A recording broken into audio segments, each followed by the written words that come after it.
Hello everyone, फिर से एक बहुत ही इंटरेस्टिंग सा न्यू चाइनीज ड्रामा लेकर आ गई हूँ। तो चलो जल्दी से वीडियो को लाइक कर दो और अभी तक चैनल को सब्सक्राइब ना किया हो तो प्लीज कर लो। ड्रामा की स्टार्टिंग में हम सॉन्ग को देखते हैं, जो कि हमारे इस ड्रामा की फीमेल लीड है। वो बहुत ज्यादा अपसेट होती है और बार में ड्रिंक कर रही होती है। हमें फ्लैशबैक में दिखाती है कि सॉन्ग अपने बॉयफ्रेंड को बर्थडे सरप्राइज देने गई थी, पर घर पहुंचकर उसे पता लगा कि उसका बॉयफ्रेंड चैन तो उसे चीट कर रहा है। सॉन्ग जाकर अपने बॉयफ्रेंड को चिल्लाती है और उससे ब्रेकअप कर लेती है और उसके बाद ही वो यहाँ पर आकर इतनी ड्रिंक कर रही होती है। तभी यहाँ पर सॉन्ग को उसका बॉस मिल जाता है। इसका नाम जिनशन है और यही हमारे ड्रामे का मेन लीड है। सॉन्ग यहाँ पर जिनशन को काफी टच करने लगती है तो वो इससे पूछता है कि क्या तुम जानती हो मैं कौन हूँ। सॉन्ग कहती है कि ऑफ कोर्स तुम मेरे बॉस हो, लेकिन मुझे समझ नहीं आता कि तुम सभी लड़कियों को अपने से दूर क्यों करते हो। सभी कलीग्स आपस में बात करते हैं कि तुम बहुत ही ज्यादा कोल्ड पर्सनैलिटी की हो। तो जिनशन सॉन्ग से कहता है कि ठीक है फिर मैं तुम्हें दिखाता हूँ कि मेरी पर्सनैलिटी कैसी है। वो सॉन्ग को अपने साथ लेके जाता है और दोनों नाइट स्पेंड कर लेते हैं। फिर नेक्स्ट मॉर्निंग जब सॉन्ग की नींद खुलती है तो वो बहुत ही ज्यादा शॉक होती है कि मैंने अपने बॉस के साथ नाइट स्पेंड कर ली। फिर सॉन्ग जल्दी से यहाँ से जाने लगती है और इसे देखकर सोचती है कि आखिर मैं इसके रूम में आई कैसे। फिर जल्दी से अपने फ्रेंड से मिलने पहुंचती है। वो लोग इसकी बहुत ही फिक्र कर रहे होते हैं और पूछते हैं कि आखिर तुम कहाँ चली गई थी, हम तुम्हें ही ढूंढ रहे थे। तो सॉन्ग अपने दोनों फ्रेंड्स को बताती है कि एक्चुअली मैंने अपने बॉस के साथ नाइट स्पेंड कर ली। तो ये सुनकर तो ये दोनों भी शॉक हो जाते हैं। फिर हम देखते हैं कि सॉन्ग अपने घर पे होती है, तभी इसके अंकल इसे कॉल करके चिल्लाते हैं और कहते हैं कि आखिर वो अपने ग्रैंडमा की ट्रीटमेंट का पैसा कब देगी। तो सॉन्ग उन्हें बताती है कि अभी मेरे पास सच में कोई पैसे नहीं है और अभी मुझे अपनी सैलरी भी नहीं मिली। तो सॉन्ग के अंकल उसे चिल्लाते हैं कि मैंने तुम्हें पालने में इतने पैसे लगाए और अब जब तुम इतनी बड़ी कंपनी में जॉब कर रही हो और तुम मुझे पैसे ना देने के लिए प्रिटेंड कर रही हो ना कि तुम्हारे पास पैसे नहीं है, आखिर तुम मुझे क्या फायदा दे रही हो। तो सॉन्ग कहती है कि अंकल आप थोड़ा टाइम रुको, जैसे मुझे सैलरी मिलेगी मैं आपको ट्रांसफर करती हूँ। तो सॉन्ग के अंकल उसे चिल्ला कर कुछ दिनों का टाइम दे देते हैं। अब तभी कोई डोरबेल बजाता है और सॉन्ग देखती है कि यहाँ पर उसका एक्स बॉयफ्रेंड चैन आया है। सॉन्ग इसे चिल्लाती है कि देखो अब हमारा ब्रेकअप हो गया, इसलिए दोबारा मुझसे मिलने मत आना। तो चैन कहता है कि अरे तुम बात को समझो, मैं तो बस एंजॉय कर रहा था और मैं सच्चा प्यार तुमसे ही करता हूँ और सभी मैन मिस्टेक्स करते हैं, तो तुम मुझे भी माफ कर दो। तो सॉन्ग को ये सुनने के बाद बहुत गुस्सा आती है और वो इसे इसकी लगेज के साथ यहाँ से बाहर निकाल देती है। फिर यहाँ पर चैन को उसकी नई गर्लफ्रेंड का कॉल आता है और वो इसे बताती है कि मेरे डैड ने मेरा कार्ड सस्पेंड कर दिए, उन्हें हम दोनों के बारे में किसी ने तो बता दिया। तो इसके पीछे क्या तुम्हारी गर्लफ्रेंड का हाथ है। तो चैन कहता है कि बिल्कुल भी नहीं, उसके पास इतनी पावर कहाँ। ये कहती है कि अब मेरे डैड ने मुझे घर से निकाल दिए तो मैं तुम्हारे घर पे रहूंगी। फिर चैन अपना लगेज लेकर यहाँ से चला जाता है और सॉन्ग यहाँ पर नूडल्स खाने जा रही होती है, पर तभी वापस से कोई डोर नॉक करता है। तो ये गुस्से में जाके दरवाजा खोलती है और चिल्लाने लग जाती है, पर देखती है कि यहाँ पर चैन नहीं बल्कि उसका बॉस है। वो जल्दी से घर के अंदर आ जाता है और सॉन्ग से कहता है कि क्या तुम्हारी ऐसी आदत है कि तुम दूसरे मैन के साथ नाइट स्पेंड करने के बाद चुपचाप उन्हें छोड़कर भाग जाती हो। सॉन्ग कहती है कि मैंने जानबूझ के नहीं की और बॉस मैं जानती हूँ कि आपको लड़कियों से क्लोज होना बिल्कुल पसंद नहीं है, पर क्योंकि गलती मेरी है इसलिए मैं नेक्स्ट वीक रिजाइनेशन ले लूंगी। तो जिनशन इससे पूछता है कि क्या मैंने तुम्हें रिजाइन करने बोला। ये सोचती है कि अगर मैं खुद रिजाइन नहीं करूंगी तो आप तो मुझे छोड़ोगे। पर फिर सॉन्ग इस बात को लेकर भी परेशान हो जाती है कि इस जॉब को छोड़ने के बाद वो अपनी ग्रैंडमा की हॉस्पिटल फीस कैसे भरेगी। फिर ये डिसाइड करती है कि मैं जल्दी से कोई और दूसरी जॉब ढूंढूंगी। अब तभी इतने में यहाँ पर चैन की नई गर्लफ्रेंड यहाँ पर इससे लड़ने आई होती है और वो सॉन्ग का दरवाजा नॉक करते हुए कहने लग जाती है कि जल्दी दरवाजा खोलो। फिर सॉन्ग जिनशन से कहती है कि मुझे उससे कुछ क्लैरिफाई करना है, तो बॉस आप यहाँ पर छुप जाओ। तो ये शौक होकर पूछता है कि तुम मुझे चुप नहीं कह रही हो। तो कहती है कि मैं जानती हूँ बॉस, आप नहीं चाहते होंगे कि आपकी इमेज खराब हो, इसलिए मैं आपके लिए कह रही हूँ। फिर सॉन्ग जाके दरवाजा खोलती है और चैन और लिन जल्दी से इसके घर में घुस जाते हैं। तो सॉन्ग जल्दी से लिन को रोकती है और कहती है कि तुम अंदर नहीं जा सकती, मुझे गंदी चीजों से नफरत है। तो लिन से चिल्लाती है कि तुम्हारी हिम्मत कैसे हुई गरीब होकर मुझ जैसी रिच लड़की की बेइज्जती करने की, और हाँ जब तुमने अब चैन से ब्रेकअप कर रही हो तो भी इसे अपने घर पे क्यों बुलाई हो। तो सॉन्ग कहती है कि तुम आंखें खोल कर देखो, इस ट्रैश से अब मेरा कोई मतलब नहीं है और मैंने इसे यहाँ पर नहीं बुलाई, और इतना ही है तो इसे अब से अपने पास रखो और मेरे पास मत आने देना। हम देखते हैं कि जिनशन तो यहाँ पर सॉन्ग के रूम में जाकर उसकी नॉवेल पढ़ने लगता है और सोचता है कि उसे ऐसे टाइप की नॉवेल पढ़ना पसंद है, और तभी उससे नॉवेल नीचे गिर जाती है और ये आवाज इन लोग सुन लेते हैं। फिर लिन को शक हो जाता है और वो चैन से कहती है कि क्या तुमने अपने घर पे किसी लड़के को छुपा के रखी हो। अच्छा तो तुम पहले से ही चैन को चीट कर रही थी और उसके सामने बड़ी इनोसेंट बन रही हो और उसके ऊपर इल्जाम लगा रही हो कि वो तुम्हें चीट कर रहा है, और ये इसे काफी सारी चीजें सुना देती है। तो सॉन्ग इसे एक स्लैप मारती है। तो लिन कहती है कि तुम्हारी हिम्मत कैसे है मुझे मारने की, और ये इसे रिटर्न में मारने जा रही होती है, पर तभी जिनशन इसका हाथ रोक देता है और कहता है कि इसे टच करने की सोचना भी मत। तो लिन जिनचेन पूछती है कि आखिर तुम कौन हो। फिर चैन भी जिनचेन से पूछता है कि आखिर तुम सॉन्ग के घर पे क्या कर रहे हो। तो लिन कहती है कि देखा, मैंने सही कहा था, ये तुम्हें काफी टाइम से चीट कर रही है। तो चैन सॉन्ग से पूछता है कि क्या तुम सच में इसे डेट कर रही हो। तो सॉन्ग भी इसे कह देती है कि हाँ, मैं डेट कर रही हूँ, क्या तुम्हें इससे कोई ऑब्जेक्शन है। तो चैन कहता है कि जरूर तुम मुझे झूठ बोल रही हो ना, मुझे गुस्सा दिलाने के लिए। तो जिनचेन जल्दी से सॉन्ग को अपने क्लोज करता है और इसे कहता है कि बिल्कुल नहीं, हमने नाइट स्पेंड कर चुके। तो सॉन्ग ये सुनकर शॉक होती है और सोचती है कि आखिर बॉस ये सारी चीजें इतनी कैजुअली कैसे बोल सकते हैं। अगर ये बात बाहर जाती है तो मैं जीऊंगी कैसे। कंपनी में सभी मेरे बारे में बातें करेंगी कि मैं बॉस को सेड्यूस कर रही हूँ। अब यहाँ पर जिनचेन चैन और लिन को चिल्लाता है कि तुम लोग निकलोगे यहाँ से या फिर मैं ही तुम लोग को निकालूं। और फिर जिनचेन के गार्ड्स इन लोगों को पकड़ के ऐसे लेके जाते हैं। फिर जिनचेन भी जाते हुए सॉन्ग से कहता है कि तुम जो नॉवेल्स पढ़ती हो वो बहुत ही ज्यादा स्पेशल है। ये कहकर वो चला जाता है। तो सॉन्ग ये सुनकर शॉक होती है कि आखिर ये क्या बोल रहा था। फिर रात में सॉन्ग अपने रूम में उस नॉवेल को देख लेती है और अपने फ्रेंड से कॉल करके पूछती है कि आखिर उसने अपनी नॉवेल इसके घर पे क्यों रख के चली गई। तो उसकी फ्रेंड कहती है कि अच्छा, तो वो तुम्हारे घर पे है, तभी तो मैं बोलूँ कि मुझे मेरे घर पे मिल क्यों नहीं रही। सॉन्ग कहती है कि अब मेरे घर पे आके तुम इसे लेकर जाना। और फिर इसे वापस से चैन याद आ रहा होता है और ये सोचती है कि आखिर मैं उसे क्यों इतना याद कर रही हूँ और उसने तो अब इस नॉवेल की वजह से मुझे मिसअंडरस्टैंड कर लिया होगा। फिर जिनचेन जब अपने घर पहुँचता है तो उसका छोटा भाई उसे इस बारे में पूछता है कि भाई क्या आप किसी को डेट कर रहे हो। तो जिनचेन कहता है कि मैं इस बारे में तुम्हें बाद में बताऊंगा। फिर इसके बाद जिनचेन अपने ऑफिस में होता है और सॉन्ग इसे काम के बारे में रिपोर्ट करने आई होती है क्योंकि वो इसकी असिस्टेंट है। तभी जिनचेन इसे पूछता है कि क्या तुम सच में रिजाइन करने वाली हो। तो ये हाँ कहती है। पर ये कहती है कि बॉस आप फिक्र मत करो, अब मैं अपना सारा काम हैंड ओवर करके ही जाऊंगी। फिर सॉन्ग जिनचेन को आज का शेड्यूल बताने लगती है और तभी वो इसे देखता रह जाता है और फिर इसे कहता है कि आज की डिनर पार्टी में तुम मेरे साथ चलोगी। तो सॉन्ग इसे हाँ बोलकर चली जाती है और फिर रात में हम देखते हैं कि सॉन्ग जिनचेन के साथ डिनर पार्टी के लिए गई होती है और यहाँ पर जिनचेन की फैमिली और उसके डैड के फ्रेंड की फैमिली भी आए होते हैं। और ये सब देखकर सॉन्ग सोचती है कि अच्छा, तो ये बॉस की ब्लाइंड डेट पार्टी है जो कि उनकी फैमिली ने अरेंज करी है। अब यहाँ पर जिनचेन सॉन्ग को खाना सर्व कर रहा होता है और ये देखकर जिनचेन की जो ब्लाइंड डेट होती है उसे और उसकी मॉम को ये देखकर अच्छा नहीं लगता है और वो लोग सोचते हैं कि जिनचेन के बारे में तो रूमर फैली थी कि वो कभी अपनी कोई असिस्टेंट को पसंद नहीं करता है, तो आखिर ये क्या है। जिनचेन की ब्लाइंड डेट की मॉम उसे कहने लगती है कि लगता है तुम अपने एम्प्लॉइज का बड़ा ख्याल रखते हो, मैं पहली बार इतना अच्छा बॉस देख रही हूँ। तो जिनचेन इन्हें बताता है कि आप गलत समझ रही है, ये सिर्फ मेरी एम्प्लॉय नहीं है, ये मेरी गर्लफ्रेंड है और इसका नाम सॉन्ग है। और इस तरीके से वो इन लोगों को रिजेक्ट कर देता है। फिर हम देखते हैं कि सॉन्ग और जिनचेन कार में आके बैठे हैं और जिनचेन इसे कहता है कि मैंने सभी के सामने तुम्हें अपनी गर्लफ्रेंड कहा, मैं उम्मीद करता हूँ कि तुम इस बात के लिए माइंड नहीं करोगी। तो सॉन्ग कहती है कि बॉस आप इस बात की फिक्र मत करो, मैं ये सब फैमिली मैटर समझती हूँ। तो इसकी बातें सुनकर जिनचेन सोचता है कि ये तो सिर्फ मुझे अपना बॉस समझती है। तभी सॉन्ग इसे कहती है कि बॉस ये लास्ट टाइम होगा कि मैं आपकी गर्लफ्रेंड बनने का प्रेटेंड कर रही हूँ, इसके बाद मैं आपकी ऐसे हेल्प नहीं कर पाऊंगी और लेकिन आप फिक्र मत करो, मैं आपके लिए एक अच्छी असिस्टेंट ढूंढ के जाऊंगी। तो जिनचेन सुनकर अपसेट हो जाता है और फिर ये बाहर जाकर बहुत ही ड्रिंक कर रहा होता है। तो इसका फ्रेंड पूछता है कि क्या हुआ, तो प्यार में पड़ गया है। तो वो जिनचेन इसके लिए मना करता है। तो इसका फ्रेंड कहता है कि मना मत कर, मैं जानता हूँ कि यही सच है, तू कभी ऐसा बिहेव नहीं करता। तो जिनचेन कहता है कि लेकिन वो मुझे लाइक नहीं करती है। तो जिनचेन का फ्रेंड समझ जाता है कि ये अपनी असिस्टेंट सॉन्ग की बात कर रहा है। जिनचेन का फ्रेंड कहता है कि मुझे पहले ही समझ जाना चाहिए था कि तू अपनी असिस्टेंट को लाइक करता है, क्योंकि इससे पहले जितनी भी असिस्टेंट थी तूने उसे फायर कर दिया था, पर यही वाली असिस्टेंट इतने टाइम से काम कर रही है और तू इसके साथ कुछ भी है। पर यार तो कितना एरोगेंट है, वो तेरे साथ 1 साल से काम कर रही है और तूने अभी तक उसे परस्यू करने के लिए कुछ इनिशिएटिव नहीं लिया। फिर हम देखते हैं कि सॉन्ग अपने घर पे होती है और वो न्यूज में देखती है कि शाग्रुप कंपनी की डॉटर अब्रॉड से वापस आ गई है और रूमर फैली है कि वो और जिनचेन रिलेशन में रह चुके हैं, पर 3 साल पहले उन दोनों का ब्रेकअप हो गया था और फिर वो अब्रॉड चली गई थी। तो ये न्यूज देखने के बाद सॉन्ग सोचती है कि अच्छा, तो ये जिनचेन की फर्स्ट लव है। फिर हमें फ्लैशबैक में दिखाते हैं कि सॉन्ग जिनचेन से इस बारे में पूछती है कि क्या वो किसी को पसंद करता है, क्योंकि कंपनी में सभी उसके बारे में बात करते हैं कि वो इतना कोल्ड है और वो किसी लड़की को पसंद नहीं करता। जिनचेन कहता है कि मैंने कभी किसी को डेट नहीं किया, इसका ये मतलब नहीं है कि मेरा कोई फर्स्ट लव नहीं है। तो सॉन्ग पूछती है कि यानी बॉस अभी भी आप अपनी फर्स्ट लव का वेट कर रहे हो। तो जिनचेन इसे बताता है कि एक्चुअली उस लड़की को तो पता ही नहीं है कि मैं उसे लाइक करता हूँ। फिर इतने में सॉन्ग को जिनचेन के फ्रेंड का कॉल आता है और वो इसे बताता है कि तुम्हारा बॉस यहाँ बार में ड्रंक हो चुका है, उसे आकर पिक करके लेके जाओ। फिर हम देखते हैं कि सॉन्ग यहाँ बाहर पहुँचती है और वो जिनचेन से कहती है कि बॉस आप जब ड्रिंक नहीं कर पाते हो तो आखिर आपने इतनी ड्रिंक क्यों करे।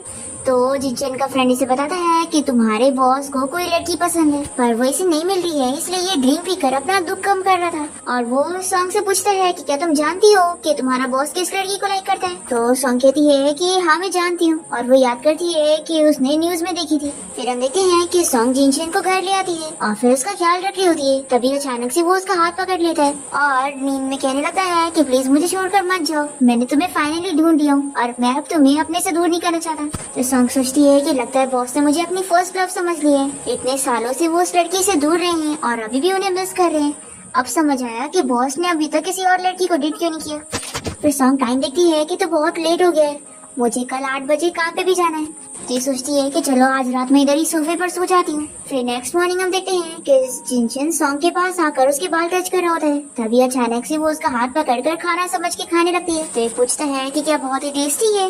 तो ये कहती है कि हाँ टेस्टी है, पर जैसे इसे होश आता है तो ये जल्दी से उसे सॉरी कहती है। और जिनचन इसे पूछता है कि आखिर तुम यहाँ पर क्या कर रही हो। तो सॉन्ग बताती है कि कल रात मुझे आपके फ्रेंड ने कॉल किया था कि आप बहुत ही ड्रंक हो गए, तो मैं ही आपको पिक करके यहाँ पर लेकर आई हूँ।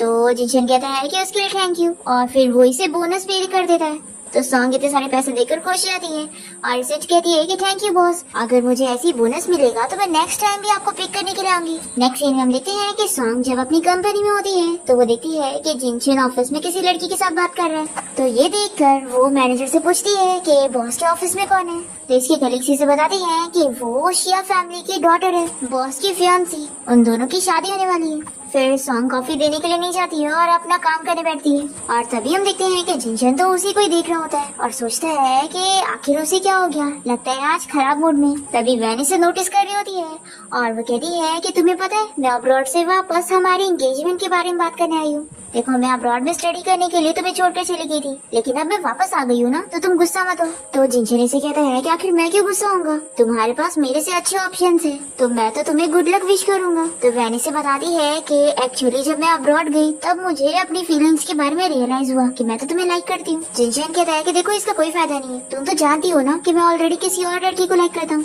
तो ये कहती है कि हाँ मैं जानती हूँ, तुमने मुझे इस बारे में बताया था। और ये अपने मन में सोचती है कि ऑफ कोर्स मैं अब्रॉड से वापस आई ही इसलिए कि तुम्हें उससे छीन लूं। तभी सॉन्ग इन दोनों को देखकर सोच रही होती है कि ये लोग बहुत ही परफेक्ट मैच है। फिर जिनचन और वैन यहाँ से उठकर जाने लगते हैं और वैन सॉन्ग को देखकर जिनचन से कहती है कि ये लड़की सच में बहुत ही ब्यूटीफुल है, अब मैं समझू कि तुम इसे क्यों लाइक करते हो। और फिर वैन के यहाँ से जाने के बाद सॉन्ग यहाँ जिनचन के पास आती है और कहती है कि बॉस अब आप सैड मत हो। तो ये पूछता है कि आखिर तुम क्या बात कर रही हो, मैं क्यों सैड होऊंगा। तो सॉन्ग कहती है कि कल आपके फ्रेंड ने मुझे सब कुछ बताया था कि आप मिस वैन की वजह से सैड है, आखिर आपका ब्रेकअप जो हो गया था उनके साथ और अब वो अब्रॉड से वापस आ गई है। देखो अब ये भी अगर आप सैड फील करो ना तो आप मेरे से इस बारे में बात कर सकते हो, मेरा भी तो ब्रेकअप हुआ है, तो मैं आपकी सैड फीलिंग को समझ सकती हूँ। जिनचन से पूछता है कि क्या मेरे फ्रेंड ने तुम्हें ये सब बताया है। तो सॉन्ग कहती है कि ऐसा नहीं है, उन्होंने बस मुझे हिंट दिया था और बाकी मैं खुद समझ गई। फिर जिनचन सोचता है कि ये मेरे पास अच्छा मौका है, मैं इसका यूज करके सॉन्ग से और क्लोज हो सकती। फिर ये सॉन्ग से कहता है कि तुम सही समझ रही हो, एक्चुअली में वैन ने मुझे शादी का प्रॉमिस करी थी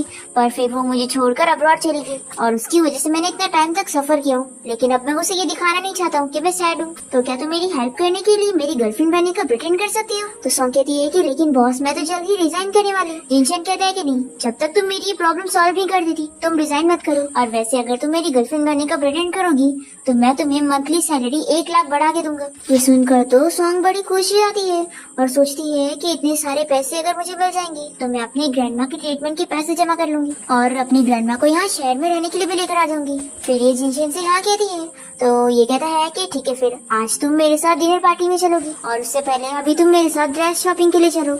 और फिर ये इसे फाइल लेकर रख देता है और उसे लेके जाता है। फिर सॉन्ग जिनचन के साथ एक ड्रेस शॉप आ जाती है और कहती है कि यहाँ पर तो बहुत ही महंगे कपड़े हैं, तो बॉस क्यों ना हम लोग कोई और स्टोर चले। तो जिनचन कहता है कि आखिर तुमने मुझे अभी क्या बोली।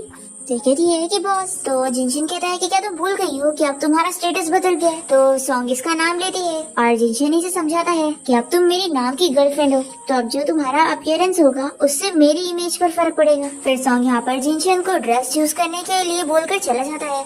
और फिर सॉन्ग जैसे यहाँ पे ड्रेसेस देखने लगती है तभी स्टाफ यहाँ पर आकर इसे चिल्लाती है और इसे कहती है कि यहाँ के ड्रेस वो अफोर्ड नहीं कर पाएगी, इसलिए वो कोई और स्टोर जाए। तभी इतने में यहाँ पर लिन भी आ जाती है और सॉन्ग की बेइज्जती करने लगती है कि वो सच में गरीब है तो यहाँ पर क्या कर रही है, और ये स्टाफ से कहकर इसे यहाँ से निकालने को बोलती है। तो सॉन्ग कहती है कि मैं भी कस्टमर हूँ तो मुझे कैसे निकाला जा सकता है। फिर लिन जानबूझ के अपना नेकलेस नीचे गिरा देती है और सॉन्ग के ऊपर इल्जाम लगाने लगती है कि मेरा नेकलेस गुम हो गया है और तुम ही गरीब यहाँ पर हो, तुम ही ने चुराई होंगी। और ये दोनों स्टाफ से कहती है कि चलो अब इसको चेक करो, जरूर इसी के पास होगा। फिर ये लोग यहाँ पर सॉन्ग को बुली करने लगते हैं। तभी इतने में यहाँ पर जिनशन पहुँच जाता है और इन लोगों को चिल्लाता है कि तुम लोग की हिम्मत कैसे हुई सॉन्ग को टच करने की। तो लिन कहती है कि अच्छा तुम तो वही हो ना इसकी लवर। तो जिनशन यहाँ पर सॉन्ग को हक करता है और उससे पूछता है कि हनी क्या ये लोग तुम्हें बुली कर रहे हैं। तभी यहाँ पर स्टाफ जिनशन को देखकर बातें करने लगते हैं कि यही वो फेमस सीईओ है ना जिसके बारे में हमने न्यूज में देखे थे, और ये इस लड़की को हनी बोल रहा है, यानी ये उसकी होने वाली वाइफ होगी। फिर तो ये अब हमें छोड़ेगा नहीं। फिर सॉन्ग बताती है कि इन लोगों ने मेरे ऊपर नेकलेस चोरी का इल्जाम लगाया।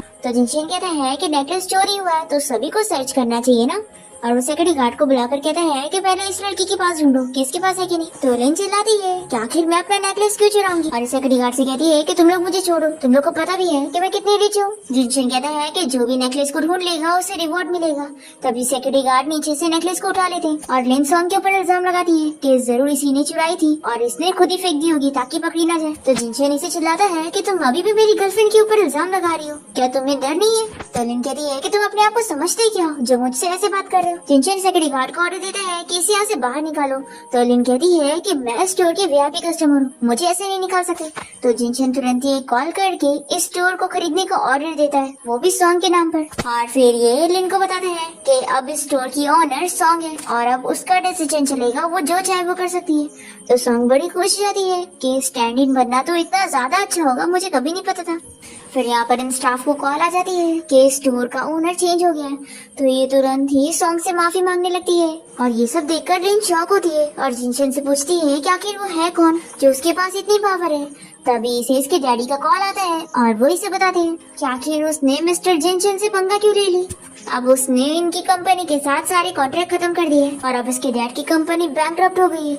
ये जानकर ही शॉक होती है और तुरंत ही जिनशन से माफी मांगने लगती है और उसे कहती है कि प्लीज मेरी फैमिली को छोड़ दो। पर जिनशन नहीं मानता और सिक्योरिटी गार्ड से कहकर इसे बाहर करने का बोलता है और इन स्टाफ से भी कहता है कि तुम लोगों को भी फायर किया जा रहा है। तभी लिनी से मनाने लगती है और बताती है कि मैं वैन की बेस्ट फ्रेंड हूँ, प्लीज तुम वैन के नाम पर ही मुझे माफ कर दो। पर जिनशन फिर भी नहीं मान रहा होता है और इसे यहाँ से बाहर जाने कहता है।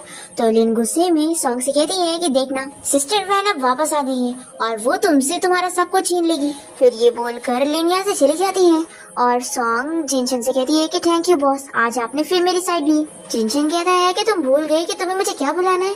तो सॉन्ग फिर से इसका नाम लेती है। फिर जिनशन को उसकी मॉम का कॉल आता है और वो बताती है कि मैं वैन की मॉम के साथ हूँ और हम लोग डिनर पे तुम्हारा वेट कर रहे हैं। फिर हम देखते हैं कि जिनशन तो सॉन्ग को लेकर यहाँ पर पहुँचता है और अपनी मॉम को हेलो कहता है। तो इसकी मॉम कहती है कि चलो जल्दी से तुम वैन के पास बैठो, पर ये अपनी मॉम की बातें इग्नोर करता है और सॉन्ग को बैठाकर उसके पास बैठ जाता है। तो जिनशन की मॉम सॉन्ग से पूछती है कि आखिर तुम मेरे बेटे से इतना क्लोज कब हो गई। तो सॉन्ग इनसे अच्छे से बात करके इन्हें सर्व करने लगती है। तो जिनशन की मॉम कहती है कि तुम्हें ये सब एक्टिंग करने की जरूरत नहीं है, मैं जानती हूँ कि तुम बस जिनशन की गर्लफ्रेंड बनने की एक्टिंग कर रही हो ताकि उसके आसपास की लड़कियों को हटाकर उसकी हेल्प करो, पर अब वैन वापस आ गई है तो ये सारी चीजें वो हैंडल कर लेगी, तुम्हें ये सब करने की जरूरत नहीं है। तभी सॉन्ग गलती से वैन की मॉम के ऊपर टी गिरा देती है और उनसे सॉरी कहती है कि उससे गलती हो गई। तो वैन की मॉम इसे गुस्से में देखती है और चिल्लाने लगती है कि इस लड़की को तो बिल्कुल काम नहीं आता है। तो जिनशन सॉन्ग की साइड लेते हुए कहता है कि ये सब चीजें करना सॉन्ग का काम नहीं है। फिर ये लोग बैठ जाते हैं और वैन की मॉम सॉन्ग से पूछ लेती है कि तुम्हारे पेरेंट्स क्या काम करते हैं।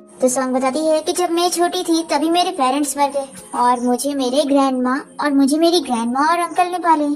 तो वैन की मॉम कहती है कि अच्छा तो तुम ऑर्फन हो, फिर तो तुम्हारा कोई भी हेल्प करने वाला नहीं है ना। जिनशन फिर से सॉन्ग की साइड लेता है और कहता है कि मेरी सॉन्ग को किसी की हेल्प की जरूरत नहीं है। तो जिनशन की मॉम से पूछती है कि तुम ये क्या कह रहे हो। तो जिनशन कहता है कि सॉरी मॉम, मैं आप लोगों को इंट्रोड्यूस कराना भूल गया, सॉन्ग मेरी ऑफिशियल गर्लफ्रेंड है। तो इसकी मॉम शॉक होकर पूछती है कि आखिर तुम अपनी असिस्टेंट को कब डेट करने लग गए। जिनशन कहता है कि मॉम मैं किसे डेट करूँ किसे नहीं, ये मेरा मैटर है। तो जिनशन की मॉम से चिल्लाती है कि क्या तुम भूल गए हो कि हमारी और शिया फैमिली के बीच में शादी डिसाइड हुई है। जिनशन कहता है कि शादी मैंने नहीं डिसाइड किया हूँ, बल्कि आप लोगों ने करी, तो मेरा से कोई मतलब नहीं। सॉन्ग शॉक होती है और सोचती है कि बॉस तो मिस वैन को पसंद करते हैं ना, लगता है इनका जो ब्रेकअप हो गया है इस वजह से ये ऐसे बन गए। फिर वैन की मॉम जिनचेन पर गुस्सा हो जाती है कि मेरी वैन अब्रॉड से तुम्हारे लिए वापस आई है और तुम इसे इस तरीके से ट्रीट कर रही हो। तो वैन कहती है कि मॉम कोई बात नहीं, जिनचेन की बात मैं समझ सकती हूँ, मैं इसे छोड़कर चली गई थी इसलिए मुझसे गुस्सा है। फिर जिनचेन की मॉम से समझाती है कि वैन ही तुम्हारे लिए एक अच्छी लड़की है, पर जिनचेन नहीं मानता और वो अपनी मॉम से कहता है कि सॉन्ग ही मेरी गर्लफ्रेंड है और मैं इसे कभी नहीं छोड़ने वाला हूँ।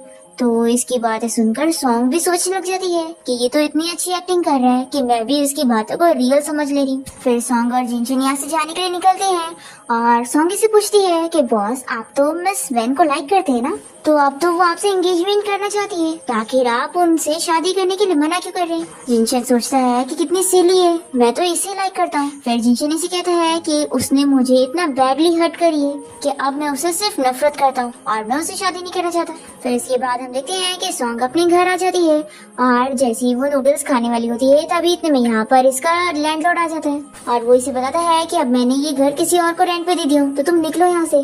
तो सॉन्ग कहती है कि अंकल आखिर अब मैं इतने अचानक से निकल के कहाँ से घर ढूंढूंगी और आप मुझे ऐसे कोई बिना रीजन के निकाल भी नहीं सकते हो।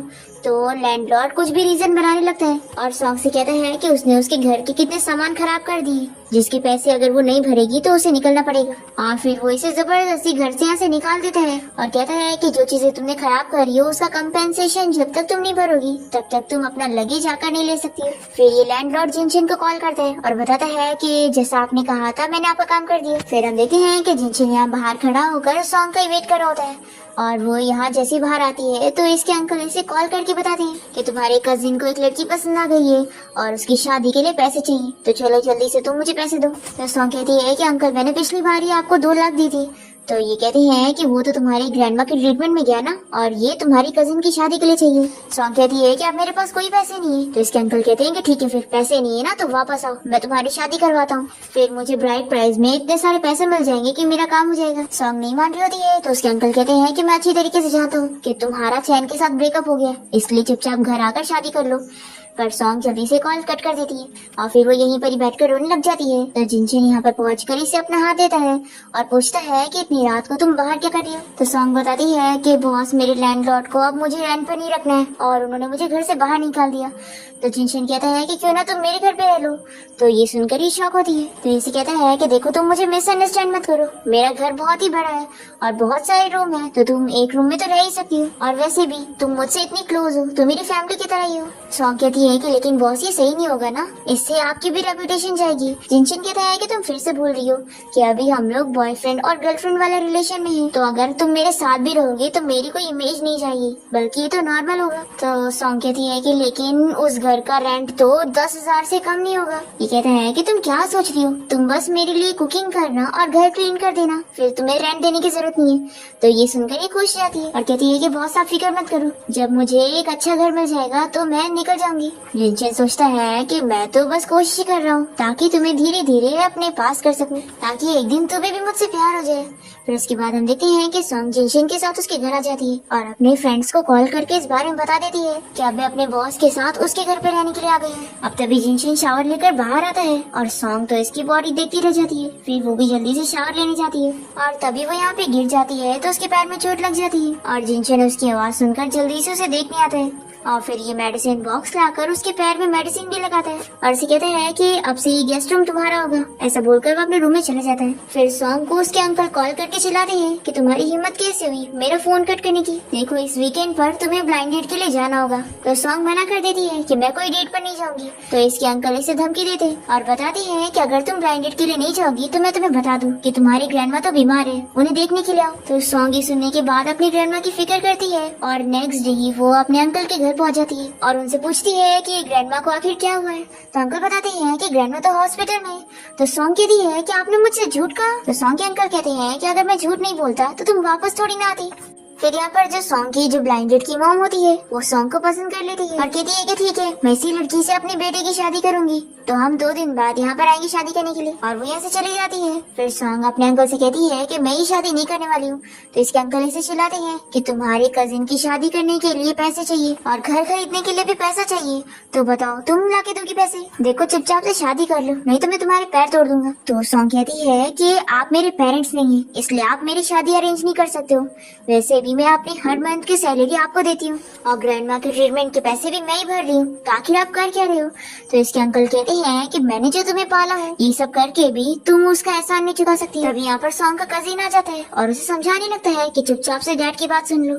और ये अपने डैड को आइडिया देता है कि क्यों ना हम इसे बांध करके डायरेक्टली उस फैमिली को दे देते हैं। सॉन्ग कहती है कि मैं अपनी ग्रैंड माँ को लेकर यहाँ से जा रही हूँ। तो इसके अंकल इसे मारते हैं और ये यहीं पर बेहोश हो जाती है। दूसरी तरफ जिनशन देखता है कि सॉन्ग यहाँ पर नहीं है, तो ये उसे जल्दी से कॉल लगाने लगता है, पर वो कॉल नहीं उठाती है। तो ये उसकी फिक्र करता है कि कहीं उसे कुछ हो तो नहीं क्या होगा। ये याद करता है कि कल उसे उसके अंकल का कॉल आया था और वो उसे ब्लाइंडेड पर जाने के लिए फोर्स कर रहे थे और फिर उसे ग्रैंडमा की बीमारी को बताकर घर आने के लिए बोले थे। तो जिनशन सोचता है कि क्या वो सच में अपने होम टाउन चली गई है। फिर हम देखते हैं कि सॉन्ग के अंकल और उसके कजिन तो उसे उस लड़के को जाके दे देते हैं और कहते हैं कि आपसे ये तुम्हारी है, तुम हमें पैसे ट्रांसफर कर देना। फिर जब सॉन्ग को यहाँ पर होश आता है तो वो इस लड़की को देखकर शॉक होती है। पर तभी हम देखते हैं कि जिनशन सॉन्ग के बारे में पता लगाते हुए उसे बचाने के लिए यहाँ पर पहुँच जाते हैं। तभी वो तो बेहोश हो जाती है और ये उसे उठा के बाहर लाता है। तो सॉन्ग के अंकल पूछते हैं कि आखिर तुम हो कौन और इसे ऐसे हक क्यों करे हुए हो? तो जिनशन कहता है कि अगर तुम्हें मरना ना हो ना तो मेरे पीछे मत पड़ो। और फिर वो सॉन्ग को लेकर यहाँ से चले जाते हैं। फिर नेक्स्ट मॉर्निंग जब सॉन्ग को होश आता है तो वो जिनशन से पूछती है कि बॉस क्या कल आपने मुझे बचाया था? तो ये कहता है कि तुम भूल गई, कल तुमने ही मुझे कॉल की थी, तभी तो मुझे पता लगा कि तुम वहाँ पर हो। तभी वैन यहाँ पर जिनशन से मिलने आई होती है और उसे आवाज देकर उसे बुला रही होती है। तो जिनशन इसे कहता है कि तुम वेट करो, मैं उसे मिल के आता हूँ। सॉन्ग जाके दरवाजा खोलता है और वैन इस पर गुस्सा करने लगती है कि आखिर कल तुम मुझे हॉस्पिटल में मिलने क्यों नहीं आए थे? तो कहता है कि मुझे कुछ ज्यादा जरूरी काम था। तो कहती है कि मैं जानती हूँ तुम सॉन्ग की वजह से नहीं आए थे ना, वो तो अच्छा है कि मुझे ज्यादा चोट नहीं आई है, नहीं तो तुम तो मुझे कभी दोबारा नहीं देख पाते। जिनशन कहता है कि तुम ठीक तो हो ना, और वैसे ये बताओ कि तुम यहाँ पर किस लिए आई हो? तो ये इसे इनविटेशन देते हुए बताती है कि मेरे डैड ने तुम्हें ऑक्शन इवेंट में बुलाया और इसी कहती है कि अब तुम गुस्सा छोड़ दो, मैं देखो वापस तो आ गई हो ना। तो जिनशन कहता है कि ये सब छोड़ो और अब जाओ यहाँ से, तुम्हारा काम तो हो गया ना। फिर वैन यहाँ से चली जाती है और जिनशन वापस से सॉन्ग के पास आ जाता है और क्योंकि इसने सारी बातें सुन ली थी तो ये सोचती है कि यानी मिस वैन का कार एक्सीडेंट हुआ था, पर जिनशन ने फिर भी उसे छोड़कर मुझे बचाने के लिए आया, तो आखिर इसका क्या मतलब है? क्या ये मुझे लाइक करता है? लेकिन फिर ये सोचती है कि नहीं, ऐसा नहीं हो सकता, इसने मुझे खुद ही बताया था कि ये मिस वैन को ही लाइक करता है। फिर जिनशन से कहता है कि तुम उसकी बातों में मत आओ, वो सब ऐसी ट्रिक्स यूज करती रहती है, और हाँ कल तुम्हें मेरे साथ फिर से डिनर पार्टी में चलना है। सॉन्ग शॉक होती है कि क्या मैं? तो ये कहता है कि तुम मेरी नाम की गर्लफ्रेंड हो, तो तुम नहीं चलोगी तो कौन चलेगा? फिर नेक्स्ट डे हम देखते हैं कि सॉन्ग अलग अलग ड्रेस ट्राई करती है और जिनशन उसे बताता है कि कौन से ड्रेसेस पे अच्छे लग रहे हैं। फिर वो जैसी तैयार होकर यहाँ पे पहुँचती है तो जिनशन तो इसे देखते रह जाता है और फिर दोनों साथ में यहाँ डिनर पार्टी में पहुँचते हैं। फिर सभी लोग इन दोनों को देखकर बातें करने लगते हैं कि आखिर मिस्टर जिनशन किसी और लड़की के साथ क्यों है, उनकी फियांसी तो मिस वैन है ना। फिर लोग ये भी बोलते हैं कि मिस वैन उनको 3 साल पहले छोड़कर अब्रॉड चली गई थी, तो लगता है कि अब वो उनसे शादी नहीं करना चाहते होंगे। फिर वैन जल्दी से जिनशन से बात करने जाती है और ये सॉन्ग को देखकर बहुत ही गुस्सा होती है कि ये लड़की मुझसे जिनशन को छीन रही है। फिर ये जिनशन से कहती है कि चलो हम लोग बिजनेस पार्टनर से बात करने चलते हैं। तो जिनशन सॉन्ग से कहता है कि ठीक है मैं बात करके आता हूँ, तुम अपना ख्याल रखो। फिर लिन यहाँ पर सॉन्ग को समझाने लगती है कि मिस वैन अब्रॉड से वापस जिनशन के लिए आई है, इसलिए अच्छा होगा कि तुम खुद ही मिस्टर जिनशन का पीछा छोड़ दो, क्योंकि वो वैसे भी मिस वैन से शादी करेंगे। तो सॉन्ग इसकी बातों को इग्नोर करती है और तभी यहाँ पर सॉन्ग का फ्रेंड उससे मिलने आया होता है और वो यहाँ पर बैठकर उससे बातें कर रही होती है। तभी जिनशन सॉन्ग को उसके फ्रेंड के साथ देखकर जेलस हो जाता है और जल्दी से उसके पास आकर उसे बताने लगता है कि मेरी गर्लफ्रेंड है। जिनशन को ऐसे देखकर सॉन्ग अपने फ्रेंड को इशारा करती है कि तुम यहाँ से जाओ, तो वो चला जाता है। फिर जिनशन सॉन्ग के क्लोज जाता है और उसे कहता है कि तुम मेरी नाम की गर्लफ्रेंड हो। तो सॉन्ग कहती है कि वो मैन नहीं है, वो मेरा बेस्टी है। तब इन दोनों को साथ देखकर लिन को तो बहुत ही गुस्सा आता है और ये वैन को चढ़ाने लगती है कि देखो कैसे वो लड़की तुम्हारे फियांसी के इतना क्लोज है। तो वैन कहती है कि वो एक विलेजर गर्ल है और वो कभी मेरे साथ कंपैरिजन नहीं कर सकती। फिर इसके बाद हम देखते हैं कि सॉन्ग को बहुत भूख लग रही होती है और वो कुछ खाने के लिए जाती है, पर तभी लिन जल्दी से इसे बाहर लेकर आती है और फिर से इसे जिनशन से दूर रहने के लिए कह रही होती है। पर तभी सॉन्ग को इतनी ज्यादा भूख लग रही थी कि वो यहीं पर ही बेहोश होकर गिर जाती है। तो लिन डर जाती है कि तुम्हें क्या हो गया, देखो मरना मत। तभी इतने में जिनशन सॉन्ग को ढूंढते हुए यहाँ पर पहुँचता है और जल्दी से उसे उठा के लेके जाता है। फिर इसके बाद जब सॉन्ग को होश आता है तो जिनशन इसे पहले खाना खिलाता है और इसे इतना क्लोजली देखकर सॉन्ग इसे देखती रह जाती है और सोचती है कि आखिर मेरा हार्ट इतना फास्ट क्यों बीट कर रहा है। तो जिनशन इसे बताता है कि तुम्हारी हेल्थ ठीक नहीं है, इसलिए मैं तुम्हें 1 हफ्ते की छुट्टी दे रहा हूँ। तो सॉन्ग बहुत ही हैप्पी हो जाती है और कहती है कि बॉस आप बहुत ही अच्छे इंसान हो और आप तो वैसे बॉस बिल्कुल भी नहीं हो जो एम्प्लॉइज की सैलरी कट कर ले। तो ये सुनकर जिनशन भी हंसने लगता है। फिर इसके बाद हम देखते हैं कि जब सॉन्ग की नींद खुलती है तो वो देखती है कि जिनशन उसके पास ही लेटा है। वो बहुत ही शॉक होती है और याद करती है कि मैं स्लीप वॉकिंग में ये सब क्या करती रहती हूँ। फिर ये सब याद करके सोचती है कि क्या ये ड्रीम नहीं बल्कि रियलिटी है। तो यानी मैंने फिर से बॉस के साथ नाइट स्पेंड कर ली। फिर ये जिनशन की तरफ देखने लगती है और जैसे उसे टच करती है तो ये से पूछता है कि तुम क्या करना चाहती हो। तो सॉन्ग कहती है कि बॉस ये तो मुझे पूछना चाहिए था कि कल रात आपने मेरे साथ क्या की और आप मेरे साथ बेड पर क्यों। तो जिनशन कहता है कि तुम भूल गई कि कल रात तुमने मुझे पकड़ के रखी थी और मुझे जाने नहीं दी थी। सॉन्ग कहती है कि मुझे तो बचपन से ही स्लीप वॉकिंग की आदत है, लेकिन आप तो होश में थे ना, आपको अपने आप को कंट्रोल करके मुझे रिजेक्ट करना चाहिए था। फिर हम देखते हैं कि सॉन्ग जिनशन के साथ किचन में होती है और तभी वो यहाँ पर जिनशन के भाई को जागते हुए देख लेती है और उसे इस बारे में बताती है। तो वो कहता है कि ठीक है तुम यहाँ पर छुप जाओ। फिर जैसे ही जिनशन का भाई यहाँ पर आता है तो वो उसे पूछता है कि भाई मैंने अभी यहाँ पर एक लड़की को देखा था, आखिर वो कहाँ पर है। और फिर इस सॉन्ग को देख लेता है और पूछता है कि भाई आपने सच में किसी लड़की को यहाँ पर छुपा के रखी हो। फिर सॉन्ग इसे हेलो कहती है और जिनशन के भाई को शौक लगता है कि जिनशन अपनी असिस्टेंट को डेट कर रहा है, पर इसे फिर भी यकीन नहीं होता। तो जिनशन कहता है कि तुम सही समझ रहे हो, सॉन्ग मेरी गर्लफ्रेंड है और तुम्हारी होने वाली सिस्टर इन लॉ है, इसलिए आप संभल के रहना। तभी सॉन्ग जिनशन को याद दिलाती है कि उसके काम का टाइम हो रहा है तो उसे जाना चाहिए। फिर हम देखते हैं कि सॉन्ग को उसकी ग्रैंडमा का कॉल आता है और वो इसे बताती है कि उनकी मेडिकल फीस किसी ने भर दिया है और उन्हें वीआईपी रूम में भी शिफ्ट करवा दिया है। तो सॉन्ग सोचती है कि क्या वो जिनशन हो सकता है। फिर जिनशन जब काम से घर आता है तो सॉन्ग ने उसके लिए अच्छा डिनर प्रिपेयर करके रखी होती है और वो उसे पूछती है कि क्या तुमने ग्रैंडमा की मेडिकल फीस भरी हो। तो जिनशन हाँ कहता है कि तुम्हें अपनी ग्रैंडमा की फिक्र अब करने की जरूरत नहीं है। तो सॉन्ग खुश होकर उसे थैंक यू बोलती है और उसे और अच्छे से खाना सर्व करने लगती है। तो ये सब देखते हुए जिनशन का भाई कहता है कि अरे मेरे लिए भी कुछ खाने के लिए छोड़ो।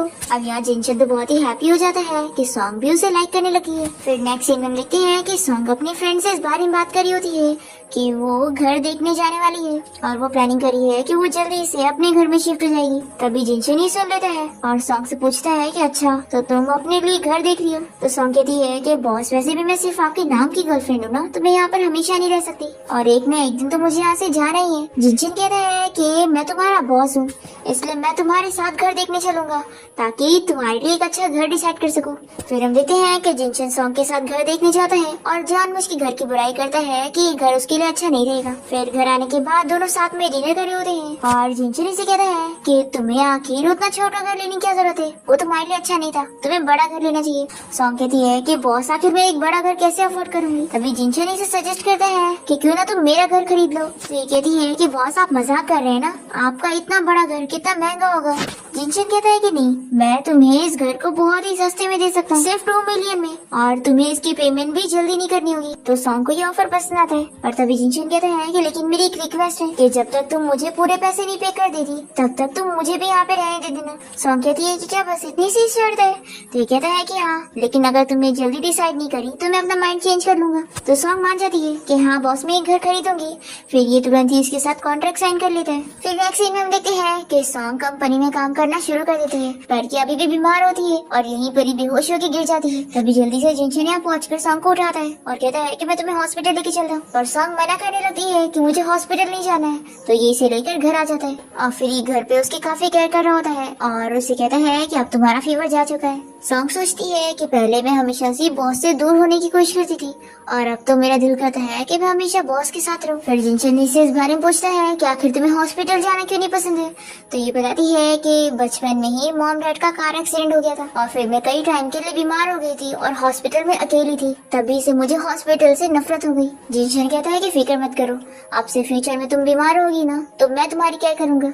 तो ये सोचती है कि आखिर ये मेरे साथ इतना अच्छा बिहेव क्यों करता है, क्या इसे डर है कि मैं रिजाइन कर दूंगी या फिर ये मुझे लाइक करता है। पर फिर ये खुद से कहती है कि नहीं, ये तो मिस वैन को ही लाइक करता है। फिर नेक्स्ट डे हम देखते हैं कि सॉन्ग यहाँ कंपनी में होती है और तभी यहाँ पर वैन और उसकी मॉम सॉन्ग से बदला लेने के लिए आए होते हैं और वैन की मॉम कहती है कि रुको देखो मैं इस लड़की को कैसे बताती। सॉन्ग इनके लिए टी और कॉफी वगैरह लेकर आती है पर वैन की मॉम यहाँ पर सॉन्ग को काफी परेशान करती है और उसे काफी चीजें सुनाती है। तभी इतने में यहाँ पर जिनशन पहुंच जाता है और वो वैन की मॉम को चिल्लाता है कि वो सॉन्ग के साथ ऐसे नहीं बात कर सकती है और उन्हें उससे माफी मांगने के लिए कहते हैं। तो वैन की मॉम गुस्सा हो जाती है कि तुम एक मामूली सी असिस्टेंट को मुझे माफी मांगने के लिए कह रहे हो। जिनशन कहता है कि माफी तो आपको मांगनी पड़ेगी। तो वैन अपनी मॉम की जगह जिनशन और सॉन्ग से माफी मांगकर अपनी मॉम को लेकर चली जाती है। फिर सॉन्ग जिनशन से इस बारे में पूछती है कि बॉस आपने मेरे लिए शिया फैमिली से झगड़ा मोल ले लिया तो क्या ये वर्थ इट था। तो जिनशन कहता है कि ऑफ कोर्स तुम मेरी असिस्टेंट हो और एक बॉस होने के नाते ये मेरी जिम्मेदारी है।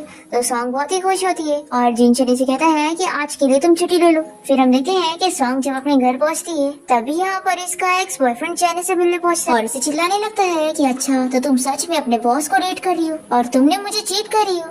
और फिर ये इसे हैरेस करने की कोशिश करता है पर तभी टाइम पर यहाँ पर जिनशन पहुंच जाता है और वो चैन को खूब मारता है और उसे कहता है कि तुम मेरी गर्लफ्रेंड से दूर रहो। फिर चैन के यहाँ से जाने के बाद जिनशन सॉन्ग को चिल्लाता है कि आखिर तुम अपने आप को प्रोटेक्ट क्यों नहीं करती हो। अगर मैं यहाँ टाइम पर नहीं आता तो आज तुम्हारा क्या होता। सॉन्ग कहती है कि बहुत सॉरी मैंने आपको प्रॉब्लम में डाल दी। तो जिनशन इसे कहता है कि क्या तुम मेरी फीलिंग्स नहीं समझती हो या फिर ना समझने की एक्टिंग कर रही हो। मैं तुम्हें लाइक करता हूँ इसलिए तुम्हारी इतनी फिक्र करता हूँ। ऐसे बोलकर ये इसे हक कर लेता है और सॉन्ग तो बहुत ही ज्यादा शौक रह जाती है।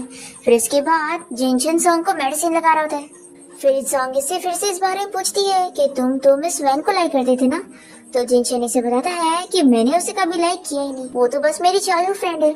तो सॉन्ग पूछती है कि फिर तुमने आखिर मुझसे झूठ क्यों बोला। तो जिनशन इसे सब एक्सप्लेन करता है कि मैं हमेशा से ही तुम्हें लाइक करता था पर तुम हमेशा मुझे अपना बॉस समझते थे और फिर तुम्हें गलतफहमी हो गई कि मैं वैन को लाइक करता हूँ। तो मैंने फिर इस बात का फायदा उठाया ताकि मैं तुम्हें अपनी गर्लफ्रेंड बनने का प्रिटेंड करवा सकूं। सॉन्ग तो ये जानने के बाद काफी शौक होती है और फिर ये बहाना करती है कि काफी रात हो चुकी है, मैं अपने रूम में जा रही रेस्ट करने के लिए। ऐसा बोलकर जल्दी से चली जाती है। फिर इसके बाद हम देखते हैं कि सॉन्ग अपने दोनों फ्रेंड्स के साथ बाहर जाकर काफी ड्रिंक कर लेती है और फिर सॉन्ग के फ्रेंड जिनशन को कॉल करके उसे यहाँ पर सॉन्ग को पिक करने के लिए बुलाते हैं। फिर जिनशन सॉन्ग को घर लेकर आता है और वो कहता है कि आखिर तुमने इतनी ड्रिंक क्यों की। मैं जानता हूँ तुम मुझे एक्सेप्ट नहीं कर पा रही हो ना क्योंकि तुम मुझे पसंद नहीं करती हो। तो ठीक है अब मैं तुम्हें दोबारा कभी परेशान नहीं करूंगा। ऐसा बोलकर ही चला जाता है। फिर नेक्स्ट डे से सॉन्ग देखती है कि जिनशन उससे दूर दूर रह रहा है और वो उससे बिल्कुल भी बात भी नहीं कर रहा होता है। और फिर वो उसे बताता है कि उसने अब डिसाइड कर लिया है कि वो वैन से शादी कर लेगा क्योंकि वो तो उससे पसंद नहीं करती। ऐसा बोलकर ये जा रहा होता है तभी सॉन्ग जल्दी से इसे हक करती है और बता देती है कि मैं तुम्हें लाइक करती हूँ, प्लीज मुझे छोड़कर मत जाओ। फिर तो जिनशन बहुत ज्यादा खुश हो जाता है और इसे कहता है कि मुझे पता था कि तुम मुझे लाइक करती हो। तो सॉन्ग कहती है कि अच्छा तो तुम एक्टिंग कर रहे थे। जिनशन कहता है कि हाँ अगर मैं ये सब नहीं करता तो बताओ तुम अपनी फीलिंग्स को बाहर कैसे ला पाती। फिर सॉन्ग फिर से जिनशन से पूछती है कि क्या सच में वो मिस वैन को नहीं लाइक करता है। तो ये कहता है कि ऑफ कोर्स मैं हमेशा से ही तुम्हें लाइक करता था। ऐसा बोलकर ये इसे फिर से हक करता है। फिर दोनों ही डेट करने लग जाते हैं और जब जिनशन मीटिंग में होता है तो वो सॉन्ग से कॉल पर बात करते हुए काफी स्माइल कर रहा होता है। तो सभी शेयर होल्डर उसे नोटिस करते हैं कि आखिर इसे क्या हो गया ये जो इतना स्माइल कर रहा है। फिर हम देखते हैं कि सॉन्ग जिनशन से मिलने ऑफिस में आती है और तभी ये इसके साथ रोमांस करना चाह रहा होता है पर अचानक से सॉन्ग के कलीग यहाँ पर आ जाते हैं। तो सॉन्ग जल्दी से जिनशन को दूर कर देती है और बेचारे को चोट लग जाती है। एम्प्लॉइज के जाने के बाद जिनशन वापस से सॉन्ग के क्लोज होना चाह रहा होता है पर तभी यहाँ पर जिनशन की ग्रैंडमा और उसका भाई यहाँ पर आ जाते हैं और ग्रैंडमा तो सॉन्ग को देखकर बड़ी खुश होती है और कहती है कि अच्छा तो ये है मेरी प्यारे सी ग्रैंड डॉटर इन लॉ। ये सॉन्ग से मिलकर बहुत ही खुश होती है और इसे छुट्टियों पर घर आने के लिए कहती है। फिर ग्रैंडमा जल्दी से यहाँ पर सॉन्ग को अपना ब्रेसलेट दे देती है और उससे पूछती है कि आखिर तुम दोनों शादी कब करने वाले हो। तो सॉन्ग कहती है कि ग्रैंडमा ये कुछ ज्यादा जल्दी नहीं होगा। तो इसकी ग्रैंडमा कहती है कि जिनशन तुम्हें कितना लाइक करता है और तुम्हारे से पहले उसकी कोई गर्लफ्रेंड नहीं थी। तो सॉन्ग वैन के बारे में पूछती है तो ग्रैंडमा बताती है वैन के साथ उसकी शादी तो उसके पेरेंट्स ने डिसाइड किए थे, उसने नहीं, वो कभी उसे पसंद नहीं करता था। फिर इसके बाद सॉन्ग जिनशन के फ्रेंड और उसके भाई के साथ बाहर डिनर पे की होती है और तभी यहाँ पर ये लोग ट्रूथ और डेयर का गेम खेलते हैं। जिनशन के ऊपर ट्रूथ आता है तो सॉन्ग उससे इस बारे में पूछती है कि वो उसे कब से लाइक करता है। तो ये इसे बताता है कि 9 साल पहले जब वो उसे हाई स्कूल में मिला था तब भी उसे लाइक करता है। सॉन्ग ये जानकर बहुत ही शॉक होती है और बहुत ही खुश भी कि वो इतने टाइम से उसे लाइक करता है। फिर हम देखते हैं कि सॉन्ग और श्वान की लाइफ बहुत ही अच्छी चल रही होती है और तभी ये लोग जैसे अपने घर के बाहर पहुंचते हैं तो देखते हैं कि सॉन्ग के कजिन और उसका अंकल यहाँ पर आए। सॉन्ग का अंकल उसे बताने लग जाता है कि वो शहर से यहाँ पर आए हैं उससे मिलने के लिए और इन लोग के पास रहने के लिए जगह नहीं है तो ये लोग कुछ दिन के लिए इन लोग को घर पे ले ले। सॉन्ग का अंकल अंकल उसे काफी मनाता है तो सॉन्ग और जिनशन मान जाते हैं और हमें पता चलता है कि सॉन्ग के अंकल और उसका कजिन यहाँ पर वैन के कहने पर आए हैं। वैन ने इन लोगों को पैसे दिए ये काम करने के लिए कि यहाँ पर रहकर ये लोग सॉन्ग और जिनशन को अलग करें। फिर हम देखते हैं कि जिनशन जब अपने ऑफिस में होता है तभी सॉन्ग के अंकल उसे एक ओल्ड मैन को बेच रहे होते हैं पैसों के लिए और सोचते हैं कि इस बारे में जिनशन को पता भी नहीं लगेगा। पर तभी जिनशन यहाँ पहुँचकर सॉन्ग को बचा लेता है और फिर वो इसके अंकल और इसके कजिन दोनों को सबक सिखाता है और सॉन्ग के अंकल से पूछता है कि आखिर उन्होंने ये काम किसके कहने पर करे हैं। तो ये बता देता है कि वो कोई अमीर लड़की थी वैन नाम की। तो जिनशन और सॉन्ग ये जानने के बाद बहुत ही शौक होते हैं। फिर सॉन्ग के अंकल उसे कहते हैं कि प्लीज मुझे इस बार माफ कर दो। तो सॉन्ग कहती है कि बिल्कुल भी नहीं, आप मेरे रिलेटिव कहलाने लायक नहीं हो। और फिर गार्ड्स इन लोग को यहाँ से लेकर जाते हैं। फिर जिनशन सॉन्ग से कहता है कि वो वैन को छोड़ेगा नहीं जो उसने उसके साथ करने की कोशिश की है। फिर हम देखते हैं कि सॉन्ग जिनशन से बहुत ही खुश होती है और वो उसे अपनी ग्रैंडमा से मिलवाती है और ग्रैंडमा को भी जिनशन बहुत ही पसंद आता है और वो इन दोनों के रिश्ते को एक्सेप्ट करती है। फिर हम देखते हैं कि जिनशन अलग अलग तरीके ढूंढ रहा होता है ताकि वो सॉन्ग को शादी के लिए प्रपोज कर सके। और सॉन्ग जब यहाँ रोड पर ये फ्लावर्स और कैंडल देखती है तो इसे ये आइडिया बिल्कुल पसंद नहीं आता और ये जिनशन से बुराई करती है कि आखिर कौन इतने ओल्ड फैशन तरीके से किसी को प्रपोज करता है। फिर जिनशन कोई और तरीके ढूंढने लगता है और वो सॉन्ग से इस बारे में पूछता है कि मेरा एक फ्रेंड है, वो अपनी गर्लफ्रेंड को प्रपोज करना चाहता है और उसके लिए उसने पूरा प्लेग्राउंड खरीद लिया है। तो बताओ तुम्हें ये आइडिया कैसा लगा। सॉन्ग कहती है कि कितना बेकार है, सिर्फ एक प्रपोज करने के लिए इतना पैसा खर्च करना बिल्कुल भी अच्छा नहीं है। फिर जिनशन तो अलग अलग आइडिया सोचकर परेशान हो जाता है और इसे कुछ समझ नहीं आता। और फिर हम देखते हैं कि जिनशन अपनी ग्रैंडमा और अपने भाई को कंपनी में बुलाता है और फिर वो कंपनी में ही यहाँ पर शादी के लिए प्रपोज कर देता है। शान बहुत ही खुश होती है और वो इसे हाँ कह देती है और इसी के साथ इस ड्रामा की हैप्पी एंडिंग यहाँ पर हो जाती है।